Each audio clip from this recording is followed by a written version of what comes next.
સુરતના અમરોલી વિસ્તારની ઘટના।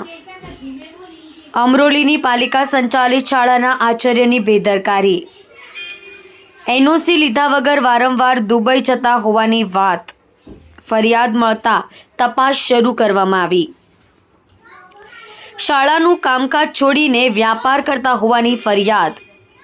2023માં 33 વખત દુબઈ પ્રવાસ કર્યો હોવાની માહિતી। અકસ્માતનું બહાનું બતાવી આચાર્ય મેડિકલ લીવ પર ઉતરી ગયા હતા। સમગ્ર મામલે શિક્ષણ મંત્રીએ તપાસના આદેશ આપ્યા। કલ્પેશ રાણા સાથે જોતા રહો news 9 Gujarati news channel Surat. Okay roll sir.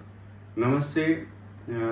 આજે સુરતમાં અને અન્ય વિસ્તારની અંદર જે શિક્ષકો વધુમાં વધુ રજા પાડી 3 મહિનાના 6 મહિનાની રજાઓ પાડીને વિદેશ જઈ ત્યાં જોબ કરે, ત્યાં બિઝનેસ કરે, આવા જૂજ ઉદાહરણો છે। લાખો શિક્ષકો ગુજરાતમાં છે। બધા જ લોકો બહુ સરસ રીતે પોતાનું કર્તવ્યને નિભાવી રહ્યા, પણ આખા સુરતની અંદર 2 જ શિક્ષકો આવા મળ્યા છે। એનો મિનિંગ એવો નથી કે દરેક શિક્ષકો આવા છે। આ શિક્ષકને મેં અત્યારે જ સુરતના સંજય જે શિક્ષક છે, દુબઈ બિઝનેસ કરતો હતો અને અહીંયા શાળા રેડી રહેતી હતી।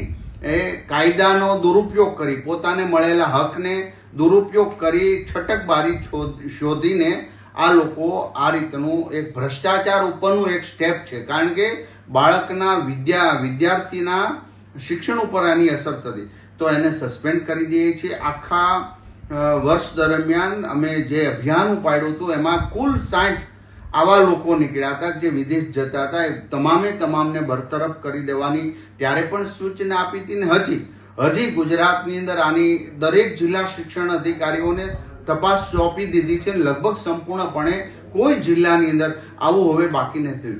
ત્યારે જ્યારે ઘણીવાર એક શિક્ષક ભૂલ કરે તો હજારો શિક્ષકો પર એની અસર નહીં થવી જોઈએ, કારણ કે નાના ગામોમાં આ ગુરુજનો ખૂબ સારી મહેનત કરી રહ્યા છે। એમને પણ હું અભિનંદન આપું છું। અને આવો એકાલ દોકલ જે પોતાના સ્વાર્થ માટે તમામ વસ્તુ નેવે મૂકે છે, ગરીબ બાળકોના શિક્ષણ અને સારામાં સારા પગાર લઈને જો આવું કરતા હોય તો એને માફ કરી ન શકાય। અને જો એને રજાના પગાર લીધા હશે તો અમે એના પાસેથી વસૂલીશું।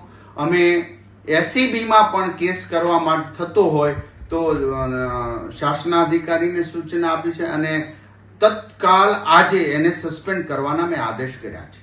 અસ્તુ।